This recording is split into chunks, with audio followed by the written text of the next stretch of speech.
ముందుగా బెండకాయలు తీసుకున్నాను. కొంచెం గిన్నెలో నీళ్ళు వేసి బెండకాయలన్నీ గిన్నెలోకి వేస్తున్నాను.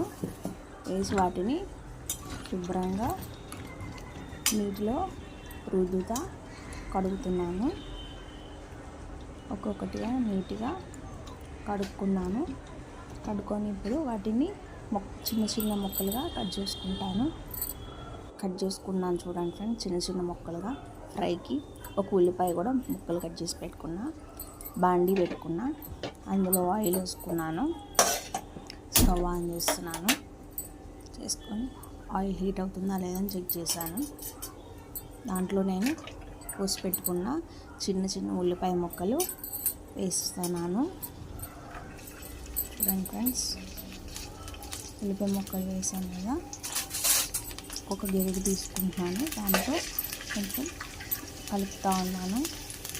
ఆనియన్స్ వేగిపోయినాయి ఫ్రెండ్స్ ఆనియన్స్. అందులో నేను కోసి పెట్టుకున్న బెండకాయ ముక్కల్ని వేసుకుంటున్నాను.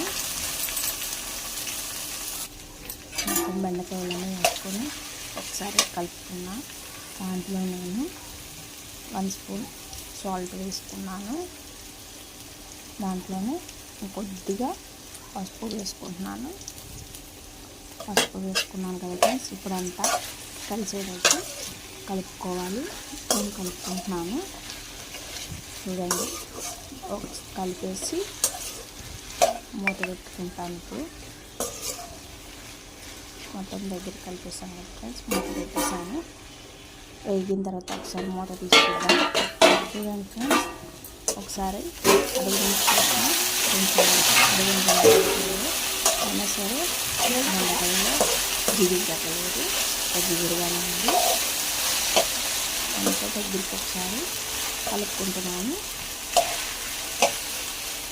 కలుపుకున్న తర్వాత వేగించుకుంటాను కొంచెం సేపు.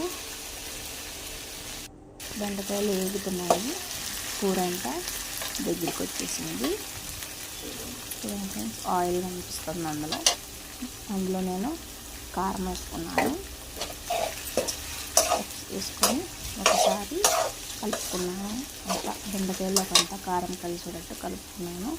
ఫ్రై అవుతుంది కదా, నేను అందులో ఇప్పుడు జీరా పౌడర్ వేసుకుంటున్నాను. ఫ్రైలోకి టేస్ట్ బాగుంటుంది జీరా పౌడర్ వేసుకుంటే. కొద్దిగా వేసుకున్నాను. వేసుకొని ఒకసారి కలుపుకున్నాను ఫ్రెండ్స్. ప్లీజ్ నా ఛానల్ని సబ్స్క్రైబ్ చేసుకోండి.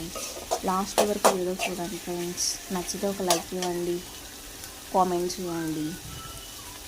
ప్లీజ్ సబ్స్క్రైబ్ నా ఛానల్, షేర్ చేయండి.